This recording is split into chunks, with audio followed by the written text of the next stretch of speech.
It was like driving on ice. I couldn't make a mistake or miss the apex. I was sure that he was going to get me. There was a lot of pressure on everyone. We were not sure if we were going to make it to the end. It was such a crazy moment.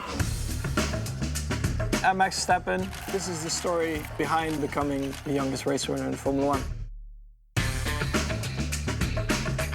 I was 17 when I started my first race. It was pretty crazy. Always, you know, when somebody gets to Formula 1 or whatever, everybody has an opinion. Some said, of course, I was too young. And at the time, I didn't even have my driving license. So basically, for almost the whole year, somebody had to drive me around.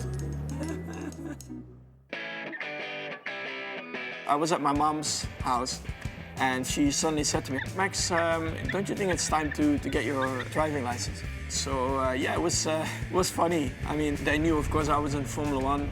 The driving instructor, he was very strict, which was good. I mean, I was prepared. I had caps, T-shirts ready, you know, in case somebody needed to be bribed, but he didn't take it.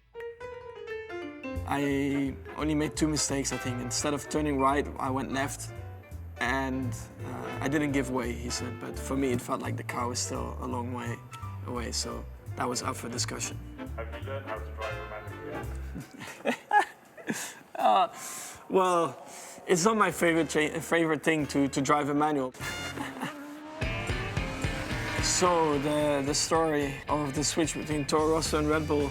The first few races I had that season were good. Like, it was all going quite well. We were getting some good results. And I got a call from my dad first, at home in Monaco.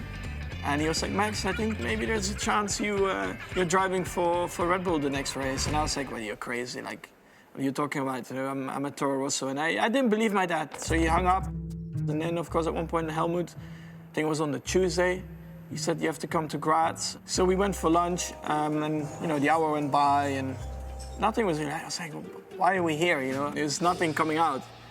And then suddenly Helmut was like, oh yeah, and by the way, yeah, next week you're driving for Red Bull, so get ready. You know, you need to go to the factory at Milton Keynes, and yeah, you need to prepare a seat, and you need to be in the simulator a lot. So I was like, okay, like it just came out very spontaneous, as if it was the most normal thing in the world. Then we went to Milton Keynes, of course, a completely new car for me. Yeah, everything was new, so it was very important to get the basics done. Then we got to Barcelona, flying to that weekend. For me, massive pressure. I was out there to try and, of course, show immediately, you know, that I was capable of driving for a top team. We arrived in Barcelona. Yeah, of course, a lot of pictures, a lot of questions as well from the media, but they tried to keep me away from a lot of stuff. And then you focus again on what you have to do, and that's perform on the track. Qualifying was all going really well. But then in the second run, of course, where it counts, I locked up in one corner and I lost quite a bit of time, so I was P4. And of course, everyone was very happy, like, well done, Max, like P4. I remember Christian first coming to me at the grid. He was like, just enjoy, you know, try to get some points, but just, you know, get yourself up to speed. Helmut, of course, you know, try to go for the podium. He was a bit more optimistic. Sitting in my room that night, I was just very excited to start, you know. The first time I actually had a chance of fighting for a podium possibility, so yeah, I was just looking forward to get back into the car. And then, of course, the race. Immediately, the car felt nice to drive, so, you know, that was a big plus.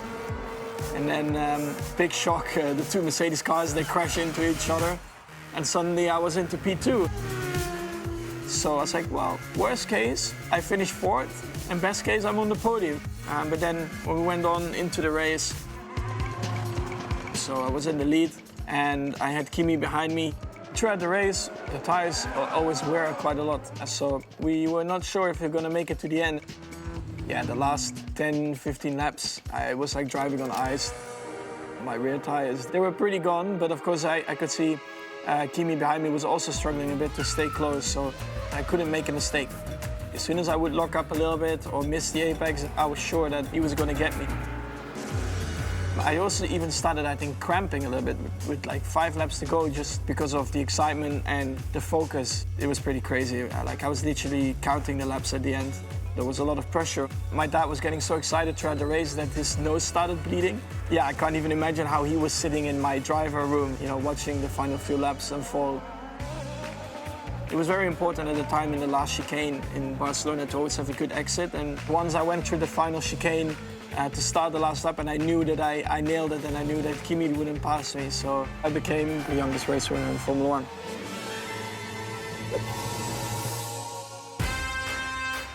You dream of first of all being on the podium, but then of course if you win the first ever time on the podium, honestly I had no clue where I had to go, what I had to do.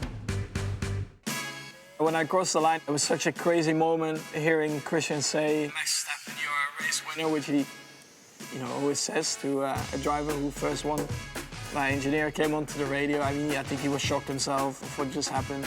And then Helmut was standing there. You're even not allowed normally to be where the cars are, but Helmut, of course, clearly, he didn't care. First, I wanted to like shake his hand. I had no idea how I had to react. So then, of course, we hugged. But then, of course, also for me, the most emotional one was when I saw my dad after the podium ceremony and we finally like hugged each other. You know, it's like an achievement. Yeah, we completed together. Yeah, very special moments. We organized, of course, a private jet with a few other drivers. We had a few fun times in there. There are a few blurs in the night, which I guess is a good thing. Definitely didn't hold back that night, that's for sure. It was like a dream come true, really. First of all, youngest driver in Formula 1, but then also youngest winner.